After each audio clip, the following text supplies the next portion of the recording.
Good afternoon, ladies and gentlemen, and welcome back to the Aura News broadcast. It is now time for our English Flash News edition, in which we have prepared a translated version of the Albanian news for those of you who speak English. In today's news, the Albanian opposition has gathered a significant number of people this morning at 11 o'clock to demand the resignation of the current government leaders. The Democratic chairman, Lulzim Basha, called on Prime Minister Edi Rama and the Speaker of Parliament, Ilir Meta, to resign their posts. He made this appeal in front of the Council of Ministers and the Parliament's central offices. The lives of two MPs have been threatened in the office of the Interior Minister, he said. We call on Ilir Meta to resign and to leave. Basha's request comes after a majority MP published a video and pressed charges against the Speaker of Parliament. Tom Doshi has accused Meta of contracting his murder, as well as the murder of the opposition MP Mihil Fufi. In his speech to the protesters today, Mr. Basha gave his arguments for the removal of Rama and Meta. Basha also praised the significant number of protesters who participated in the rally. He said, Albania saw, and the entire world saw, that the unification of Albanians today shut the parliament down. Look at how the Albanians have been united. The gangs of Ilir Meta and Edi Rama act freely, believing themselves to be untouchable.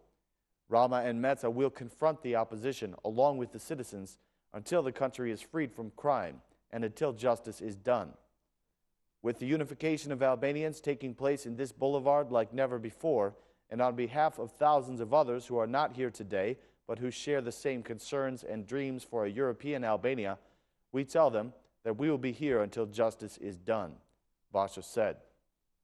The protest continued for about 30 minutes, and then the protesters quietly dispersed.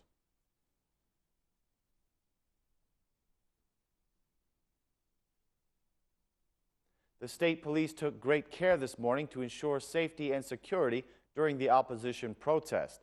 The attention of the police was focused on the parliament, where the plenary session was being held. Later, the focus shifted to the boulevard and the square in front of the Prime Ministry, where they sent 20 vans from the Special Operations Unit and the Quick Intervention Forces. Police patrols were also placed at the entrance and exit roads of the capital city. At the conclusion of the peaceful protest, the state police issued an announcement thanking the citizens for their understanding during the checks and for their cooperation with the police.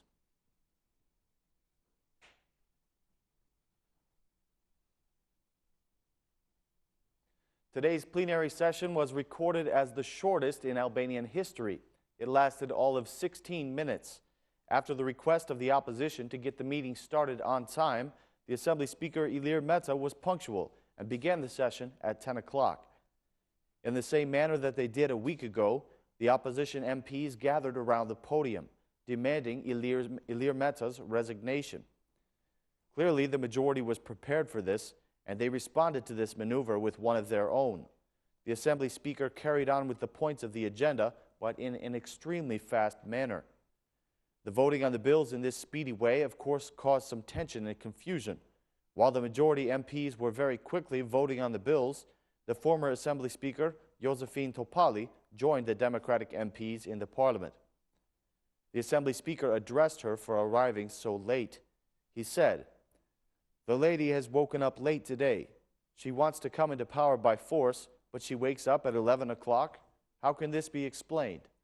The poor people who have been paid 10,000 old lek to join the protest had to wake up at 5 in the morning. You are right to be late. You had to make yourself beautiful for the protest," said Meta to Topalli. The former Prime Minister Sali Berisha also failed to arrive on time to the plenary session. When he arrived at the Parliament, the plenary session had already been finished.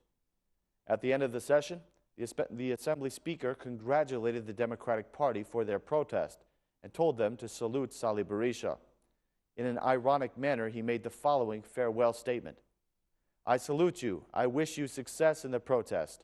I will go to my office now. You continue with your work. Salute the doctor and hug him for me. Goodbye and thank you. The next session will be announced in the media. You are all very good. You are all wonderful," said Meta. Outside the Parliament, the former Prime Minister Sali Berisha and the former Assembly Speaker Josefina Topalli said that the majority is afraid and this is why they closed the plenary session so early. Prime Minister Rama made the following comment outside the parliament. I have always been convinced that tolerance toward an opposition that wants to use the parliament for protests is a tolerance that causes the degeneration of the parliament. I believe that after this, the parliament will apply the regulations, he said.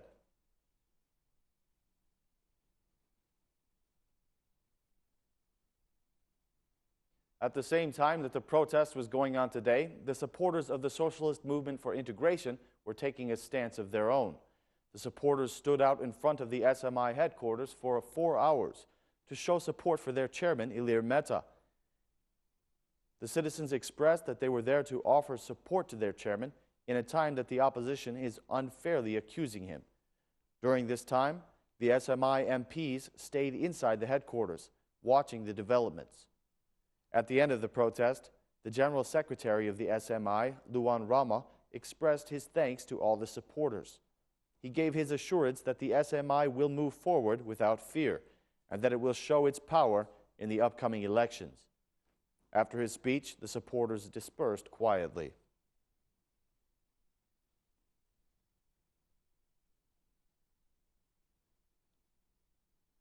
The vice chairs of the Socialist Party and the SMI have both given their reactions to the opposition protest today.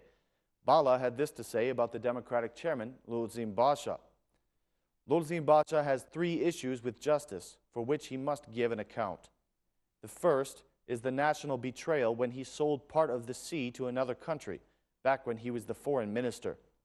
Then he must give an account of his huge theft of €230 million from the Durrës-Kukës road project. He must also give an account for the murder of 4 citizens in the protest of January 21st. He said. Balla added that Basha must submit himself to the prosecution, as the citizens want justice, and it will be done.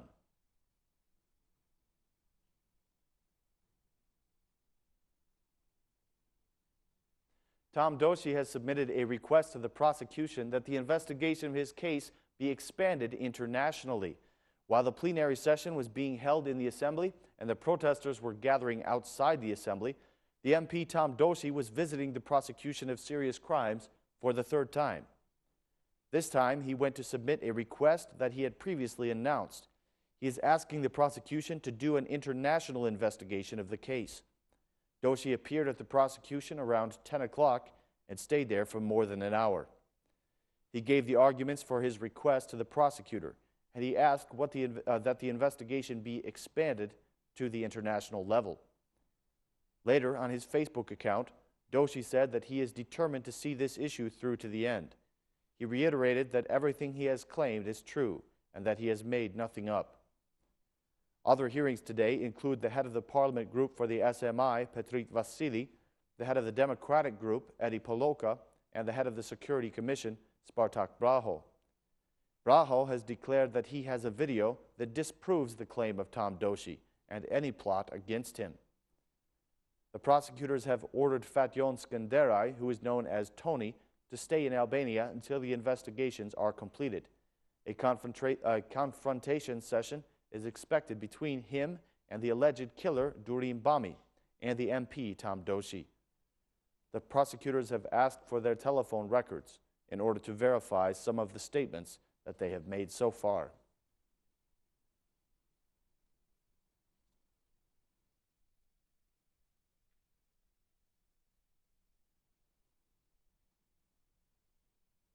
This weekend, Tirana will be hosting a very important football match. The match between Tirana and Partizani will be held on Friday at 7 o'clock, and it will be played at the Cemal Stafa Stadium. This is a very important match for both teams, but after losing their last match, Tirana really needs a win on Friday. For Partizani, a victory in Friday's match will carry them closer to the European Championship. Tirana will be playing without Ilis Bakai, who is out of commission with an injury. The Partizani is also missing a key player who is prohibited from playing in this match because of a red card.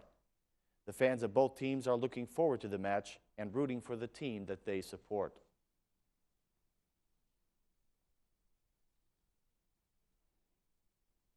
That concludes our news for this evening, ladies and gentlemen. Thank you very much for joining us.